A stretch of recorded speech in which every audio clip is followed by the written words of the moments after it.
तो इस कहानी के शुरू में हमें एक अंधेरा जंगल दिखाया जाता है जहाँ एक बच्चा भाग रहा था, किसी से डरकर या किसी से बचकर। सीन कट होता है और हमें इस जंगल के दरमियान से गुजरती एक सड़क पर रेड बस दिखाई जाती है। थोड़े ही आगे जाने पर इस बस को एक दरख्त की वजह से अपना रास्ता ब्लॉक मिलता है, इसलिए इस बस ने दूसरा रूट ले लिया, ये जाने बगैर कि आगे कोई खतरा भी हो सकता है। वहाँ पर हम कुछ स्केलेटन भी देखते हैं और आगे जाने पर सारे दरख्त भी इर्द गिर्द से सारे ख़त्म हो चुके थे। अचानक धुंध ने चारों तरफ से घेर लिया था। बस में बैठे हुए बच्चे बाहर रोड की तरफ देखते हैं क्योंकि एकदम से ही ड्राइवर को बस रोकनी पड़ती थी। नीचे उतर कर देखा तो सामने एक मरा हुआ हिरन था। जैसे वो ठिकाने लगाता ही है तो वो पीछे मुड़कर शौक में रह गया। अगले ही मिनट वो बस दोबारा चढ़ा तो हमने देखा कि इसके पीछे कोई आदमी भी था जिसने बस ड्राइवर को गन पॉइंट में लिया हुआ था। वो सब बच्चों को धमकी देकर अपनी सीट पर बैठने को कहता है। सभी उसकी बात मानने लगते और एकदम से इस बस में बैठे हुए बच्चे को याद आया कि इसने न्यूज़ में एक आदमी के बारे में पढ़ा था। वो एक सीरियल किलर था, अभी कुछ ही दिन पहले जेल से भागा था। यही सिर्फ डरा देने वाली बात ये नहीं थी, ये आदमी सिर्फ टीनेजर को ही मारा करता था। ये कह लें कि वो एक साइकोपैथ था। इस आदमी के कहने के मुताबिक ये लोग स्टेपिंग करते रहे। इन्होंने अपने फ़ोन भी विंडो से बाहर गिरा दिए। ड्राइवर अपनी बस चलाता रहा। चलते हुए ड्राइवर ने एक और साइन बोर्ड मिस कर दिया जिस पर लिखा था कि वो एक मिलिट्री के खाली जोन की तरफ बढ़ रहे हैं, यानी एक ऐसा एरिया जहाँ से पहले ही रिसर्च की गई थी, लेकिन अब वहाँ कोई इंसान नहीं रहता था। वहाँ एक टनल थी जहाँ बहुत सारी लाइट जल रही थी। इस टनल के अंदर इनकी बस एकदम रुक जाती है। इन्हें मालूम हुआ कि बस का इंजन ख़राब हो गया है। किलर साइकोपैथ को लगा कि ड्राइवर इसके साथ चालाकी कर रहा है, इसलिए इसने बच्ची को गन पॉइंट पर ले लिया और ड्राइवर से कहा, चलो उतरो नीचे और मेरे सामने बस ठीक करो। जिसने भी चालाकी करने की कोशिश की तो मैं इस बच्ची को मार डालूंगा। इस दौरान टनल की लाइट्स भी चली गई। सभी अचानक घबरा गए। इस अंधेरे टनल में इन्हें खौफनाक आवाज़ भी सुनाई देने लगी। किलर ने ड्राइवर को इशारा किया कि जाओ जाके देखो वहाँ क्या है। ड्राइवर भी अपनी टॉर्च के लेकर आगे बढ़ा, ऐसे जैसे वो खूब अंधेरे की तरफ बढ़ता रहा। इससे एक साया दिखाई देने लगा। करीब जाने पर पता चला कि वो एक भयानक दिखने वाला मॉन्स्टर था। ड्राइवर ने चीख मारी और इस मॉन्स्टर ने इसे चेस्ट से पकड़कर मार डाला। अंदर बस में बैठे हुए लोग सही है सब कुछ देख रहे थे। किलर भी इस लड़की को लेकर जल्द ही बस के अंदर आ गया। ये लोग चिल्लाने लगे थे कि किलर ने सबको खामोश रहने को कहता है ताकि वो मॉन्स्टर इन्हें देख ना पाए और सुन ना पाए, और तेज़ी से बस स्टार्ट करने की कोशिश करता है, लेकिन यहाँ पर बस की चाबी ही नहीं थी। वो तो अभी तक ड्राइवर के हाथ में थी जिसे वो मॉन्स्टर मार चुका था। वो इन बच्चों को काम देता है ड्राइवर के हाथ से चाबी लाने का। एक लड़की जैसे ही चाबी लाने के लिए डरते डरते ड्राइवर के पास पहुँचती तो उसे देखकर वो शौक रह गई। वो मर चुका था। लड़की को यकीन नहीं आ रहा था। उसके आंसू निकलने लगे, लेकिन ये रोने का वक्त नहीं था। उसने एहतियात से ड्राइवर के हाथ से चाबी ली और बस में वापस आ गई। बस में बैठकर उसकी हालत अजीब थी। बाकी बच्चे सब उस ड्राइवर के बारे में पूछते हैं तो वो ना में सर हिला देती है। अब वो जिंदा नहीं रहा था। ये सुनकर सब बच्चे भी दुखी हो गए। यहाँ एक रेजी नाम का लड़का जिसे किलर बस चलाने को कहता है, लेकिन बस तो ख़राब थी, वो कैसे स्टार्ट होती। वो इसको धमकी देता है, अगर तुमने बस स्टार्ट ना की तो मैं इन सबको मार दूंगा। लड़का भी बाकियों से काफ़ी जोशीला था।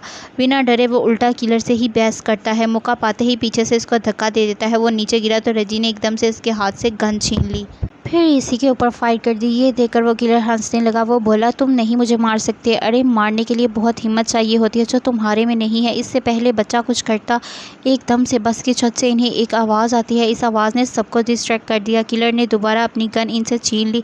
अब बस के ऊपर से आने वाली आवाज़ बढ़ चुकी थी जिसकी वजह से सारे बच्चे डर जाते हैं और गुस्से में किलर बस से उतर जाता है और चिल्लाने लगता है, जो भी हो अंधेरे से बाहर निकलो, मेरा सामना करो। वो ये ही सब कह रहा था कि एकदम से उसकी बोलती ही बंद हो गई। उसके चेहरे पर अजीब खौफ से भरी मुस्कुराहट आई।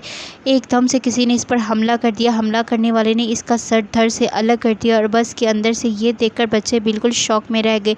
वो खामोश हो चुके थे क्योंकि वो क्रिएचर यानी मॉन्स्टर के हाथ में इस आदमी का सर और वो खौफनाक दिखने वाली मॉन्स्टर नज़र आ रहा था। इसके हाथ में सारे टेंटिकल थे जो इस आदमी के अंदर घुसाए हुए थे। इन्हें कुछ समझ नहीं आ रही थी कि ये क्या करें। ये लोग अपनी जान बचाने के लिए इस बस के अंदर ही रहने का डिसाइड करते हैं, लेकिन तब तक ये बच्चे इन्हें बाहर से अजीब सी आवाज़ें सुनाई नहीं देने लगी थी। इस कराहती हुई आवाज़ से बस का दरवाज़ा खुला और इन्हें बस की सीट के ऊपर उस मॉन्स्टर के बड़े बड़े हाथ दिखने लगे, यानी मॉन्स्टर बस के अंदर आ चुका था। ये बचने के लिए बस के दूसरे डोर से नीचे की तरफ भागने लगे, लेकिन ये दरवाज़ा नहीं खुला। इनके हाथ में टॉर्च थी जिसका मुंह गलती से मॉन्स्टर की तरफ होता है, तो ये नोटिस करते हैं मॉन्स्टर इस लाइट के से डर रहा है। बस इसी चीज़ का फ़ायदा उठाते हुए इन्होंने इस मॉन्स्टर को लाइट के सहारे ही दूर रखा। इतने में इनकी बस का दरवाज़ा भी खुल गया और ये लोग बस से उतर कर लाइट को मॉन्स्टर की तरफ बढ़ाते हुए ये लोग आगे की तरफ भागते रहे और पहुंच गए एक बंकर की तरफ। इस बंकर के अंदर एक रूम भी था जिसे ये पूरी जगह का मैप बना हुआ था, जिसे ये देखकर पता चलाते हैं ये एक मिलिट्री बेस है। अगर ये मिलिट्री बेस थी तो यहाँ लाइट भी हो सकती थी और कंट्रोल पैनल भी हो सकता था।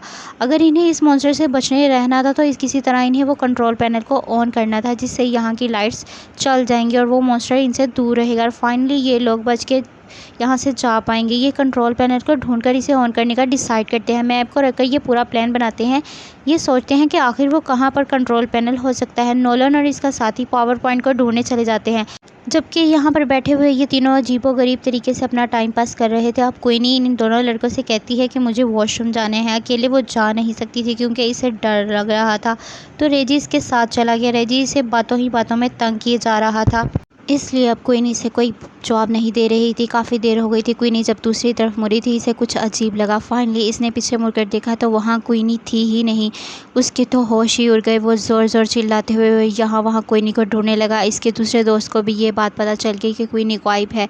ये लोग पूरे एरिया में क्वीनी को ढूंढने लगे और आखिर एक ऐसी जगह पहुँचे जहाँ इन्हें क्वीनी दिखी। लेकिन इस वक्त क्वीनी के ऊपर एक मॉन्स्टर था, एक भयानक मॉन्स्टर जो बस क्वीनी की गर्दन पर काट खाने ही वाला था कि क्वीनी की अपनी हालत कुछ ऐसे ही बेहोशों की तरह हो गई थी।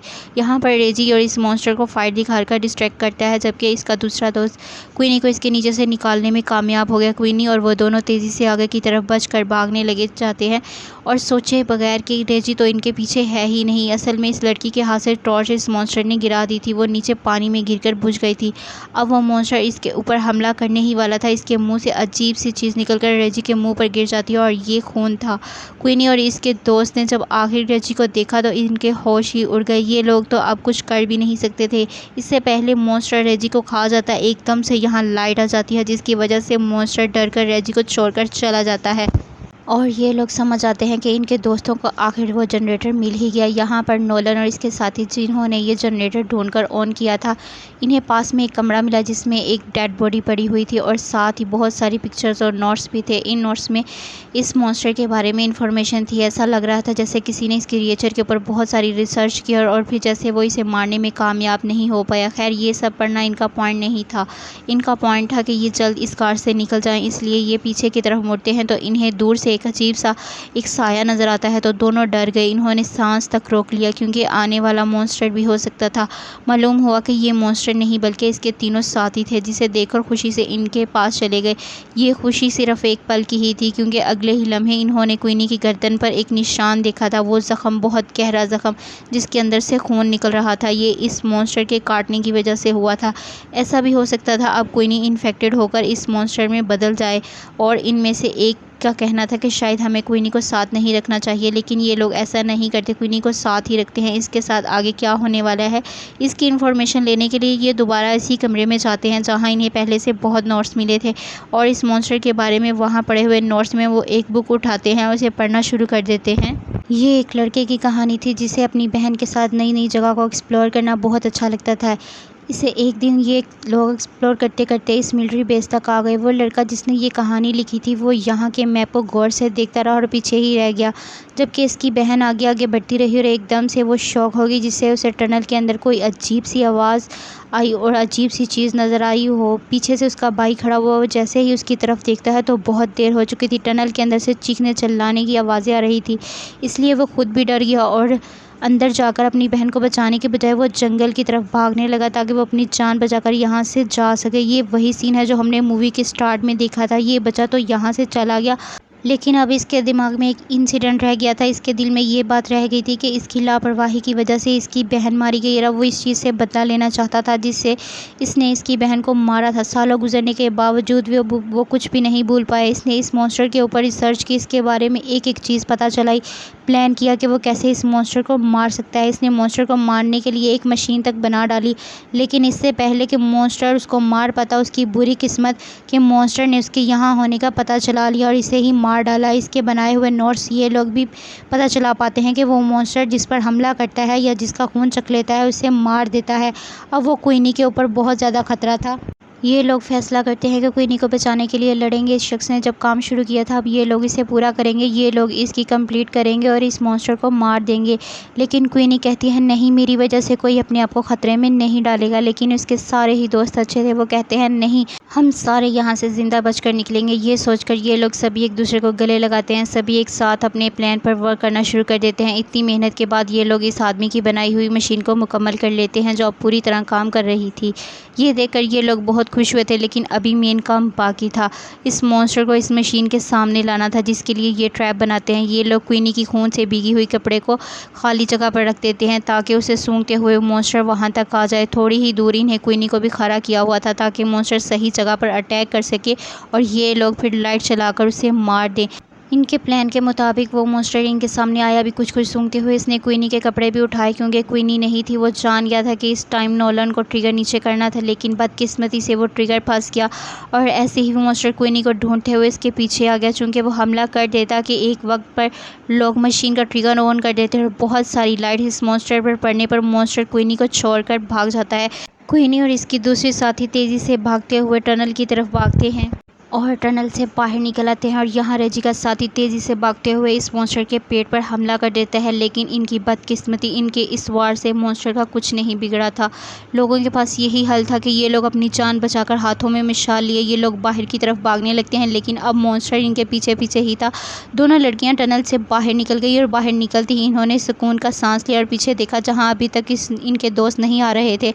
अब इनके सामने मॉन्स्टर भी खड़ा था। डर से ये लोग कांपने लगे, लेकिन मॉन्स्टर बाहर नहीं आया क्योंकि बाहर रोशनी थी। इतने में पीछे से इन तीनों लड़कों को भी देखते हैं जो इस मॉन्स्टर के करीब आकर पीछे से इसे आग लगाकर टनल से बाहर आ गए। वो मॉन्स्टर आग में जल गया और फाइनली इनका प्लान सक्सेसफुल रहा। इन्होंने मॉन्स्टर को मार दिया था, सबकी जान बच गई थी। ना सिर्फ अपने लिए, इन्होंने यहाँ आने वाले आगे सभी लोगों के लिए ख़तरा ख़त्म कर दिया था, इसलिए ये लोग बहुत खुश थे। कहानी के आखिरी सीन में ये बच्चे अपने ड्राइवर को याद करते हैं जिसने इनसे एक पहेली बूझी थी कि वो ऐसी क्या चीज़ है जिसको हर मुसीबत से बाहर निकाल देती है। इस वक्त इन्हें ये पहेली का जवाब नहीं आया था, लेकिन अब समझ गए थे कि वो चीज़ हिम्मत है।